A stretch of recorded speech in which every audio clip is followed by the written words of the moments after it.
പരമകാരുണികനായ ശ്രീനാരായണ ഗുരുദേവ തൃപ്പാദങ്ങൾക്ക് മുന്നിൽ പ്രണാമം.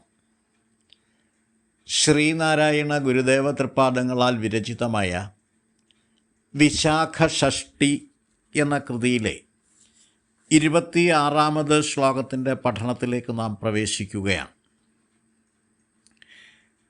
ഇന്നിശാപതി മിന്നിക്കിലും സ്വതനു ഒന്നിങ്കലേറി ഗണനം വൃന്ദിക്കിലും ഗുഹനെ വന്ദിച്ചു വാഴ്ത്തുവതിനും നിദ്രനെന്ന നിലയിൽ കുന്നിച്ചെഴും പളനി കുന്നിന്ദ്ര ഷഡ്വദന മന്ദസ്മിത പ്രഭകളാൽ ഒന്നിങ്ങു മന്മനസി വന്നങ്ങുദിപ്പതിനു വന്ദിച്ചിടുന്നു സതതം. ഇന്നിശാപതി മിന്നിക്കിലും സ്വതനു ഒന്നിങ്കലേറി ഗണനം വൃന്ദിക്കിലും ഗുഹനെ വന്ദിച്ചു വാഴ്ത്തുവതിനുന്നിദ്രനെന്ന നിലയിൽ കുന്നിച്ചെഴും പഴനി കുന്നിന്ദ്ര ഷഡ്വദന മന്ദസ്മിത പ്രഭകളാൽ ഒന്നിങ്ങു മന്മനസി വന്നങ്ങുദിപ്പതിനു വന്നിച്ചിടുന്നു സതതം. ഇതാണ് ശ്ലോകം. ഇന്നിശാപതി, ഇന്ന് ഈ നിശാപതി, നിശാപതി എന്ന് പറയുന്നത് ചന്ദ്രനാണ്.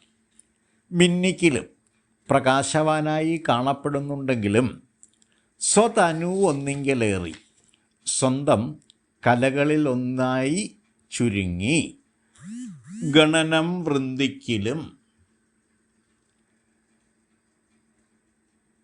പക്ഷഗണന പ്രകാരമുള്ള കാലം മുന്നോട്ട് കുതിച്ചാലും ഗുഹനെ വന്നിച്ചു വാഴ്ത്തുവതിന്, ഗുഹഭാവം കൊണ്ട് വിരാജിക്കുന്ന സുബ്രഹ്മണ്യനെ വാഴ്ത്തുവാനായി ഉന്നിദ്രൻ എന്ന നിലയിൽ, എല്ലായ്പ്പോഴും ഉണർന്നിരിക്കുന്നവനെന്ന നിലയിൽ കുന്നിച്ച്, കുന്നുപോലെ വർദ്ധിതമായി എഴും ഉയർന്നു വരുന്ന പളനി കുന്നിന്ദ്ര ഷഡ്വദന, പളനിക്കുന്നിൻ്റെ ഇന്ദ്രനായ ഷൺമുഖൻ്റെ മന്ദസ്മിത പ്രഭകളാൽ, പുഞ്ചിരിയുടെ പ്രഭകളാൽ, മന്മനസി എൻ്റെ മനസ്സിൽ, ഒന്നിങ്ങു വന്നുദിപ്പതിന്, ഒന്ന് വന്നുദിക്കുന്നതിനായി വന്ദിച്ചിടുന്നു സതതം, ഞാൻ എല്ലായ്പ്പോഴും വന്ദിക്കുന്നു. ശ്ലോകാർത്ഥം സംക്ഷേപിച്ചിങ്ങനെ പറയാം. ഇന്ന് പ്രകാശം ചൊരിഞ്ഞുകൊണ്ടിരിക്കുന്ന ചന്ദ്രൻ കലകളായി നേർത്ത് ഇല്ലാതായാലും പക്ഷഗണന പ്രകാരമുള്ള കാലം അത് മുന്നോട്ട് പോയിക്കൊണ്ടേയിരിക്കും, അല്ലെങ്കിൽ അത് പുരോഗമിച്ചുകൊണ്ടേയിരിക്കും. ഈ ദൃഷ്ടാന്തത്തെ അവലംബമാക്കി ഗുഹഭാവത്തിൽ വിരാജിക്കുന്നവനും സർവസമയവും ഉന്നിദ്രനായി വർത്തിക്കുന്നവനുമായ പളനിക്കുന്നിൻ്റെ ഇന്ദ്രനായി കുന്നിച്ചെഴുന്നു വരുന്ന ഷൺമുഖൻ്റെ പ്രഭാവപ്രകാശം എൻ്റെ മനസ്സിൽ ഉദയം ചെയ്യുന്നതിനായി ഞാൻ സദാ വന്ദിക്കുന്നു. വ്യാഖ്യാനിച്ച് മനസ്സിലാക്കാൻ ഏറെ പ്രയാസമുള്ള ഒരു ശ്ലോകമാണിത്.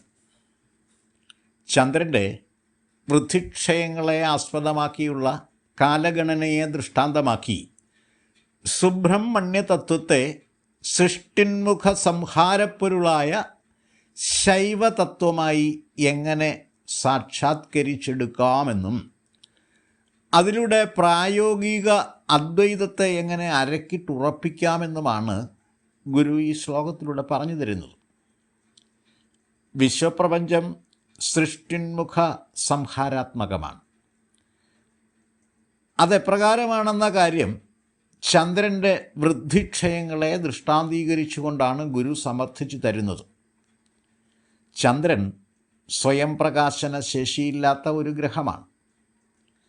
ചന്ദ്രൻ്റെ ഉപരിമണ്ഡലത്തിൽ പതിക്കുന്ന സൂര്യാഗ്നിയുടെ പ്രതിഫലിത പ്രകാശമാണ് ചന്ദ്രബിംബമായി നാം കാണുന്നത്. സൂര്യനെയും ഭൂമിയെയും ഒരേ സമയം വിപരീത ദിശകളിൽ ഭ്രമണം ചെയ്തുകൊണ്ടിരിക്കുന്ന ചന്ദ്രൻ 30 ദിവസം കൊണ്ട് ഭൂമിയെ ഒരു പ്രാവശ്യം വലം വയ്ക്കുന്നു. ഈ കാലയളവിൽ ഓരോ ദിവസവും ചന്ദ്രൻ്റെ ഓരോ കലകൾ നാം അധിവസിക്കുന്ന ഭൂപ്രദേശത്തിന് അഭിമുഖമായി വരുന്നു. പൗർണമി നാളിൽ ചന്ദ്രൻ്റെ മുഴുവൻ ഭാഗവും നാം അധിവസിക്കുന്ന ഭൂപ്രദേശത്തിന് അഭിമുഖമായി വരുന്നു.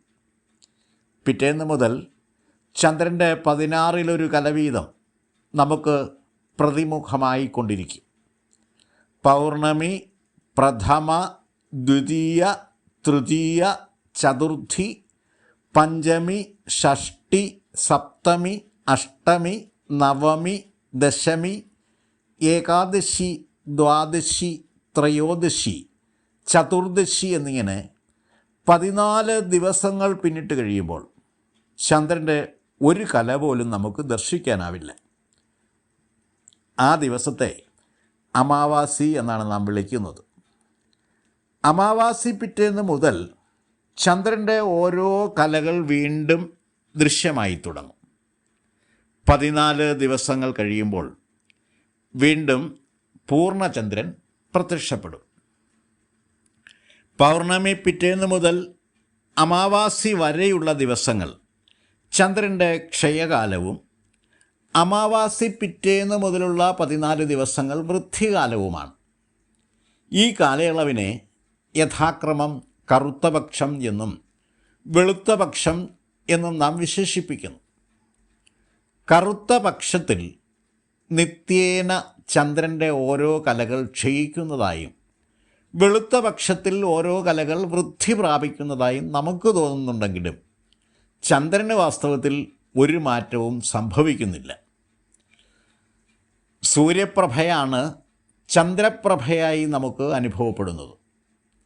സ്വയം പ്രകാശന ശേഷിയില്ലാത്ത ചന്ദ്രൻ്റെ നിശേഷ പദവിയും വൃദ്ധിക്ഷയങ്ങളും സസൂക്ഷ്മം പരിശോധിച്ചാൽ പളനീശഭാവം പൂണ്ട് വിരാജിക്കുന്ന സുബ്രഹ്മണ്യ തത്വപ്രഭാവത്തെ ശൈവതത്വപ്പൊരുളായ സൃഷ്ടിന്മുഖ സംഹാരാത്മകതയുടെ ഗുഹനം ചെയ്യപ്പെട്ട താത്വിക രഹസ്യമായി വെളിപ്പെടുത്തിയെടുക്കാൻ അത് സഹായകമാണ്.